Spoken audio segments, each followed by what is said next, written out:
नमस्कार मेरा नाम प्रशांत बसुंधरा। नमस्कार मेरा नाम श्री रंजती पाठक।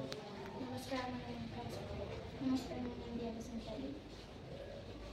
আজি আমি ফুলৰ আমি সপ্তম শ্ৰেণীত পঢ়ো। আমি মাটিৰে সৈতে ফুলৰ টাব কৰিবলৈ বিচাৰিছোঁ। টাব প্ৰস্তুত কৰিবলৈ মাটি আৰু পানীৰ প্ৰয়োজন। প্ৰথমতে মাটিখিনি পানীৰ সহায়ত মিলাই ল'লোঁ।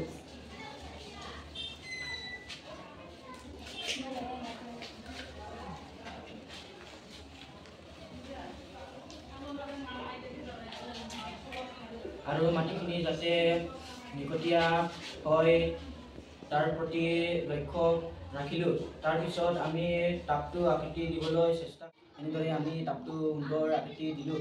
এই টাববোৰ আমি ঘৰতে ফুল ৰুবলৈ ব্যৱহাৰ কৰিব পাৰোঁ।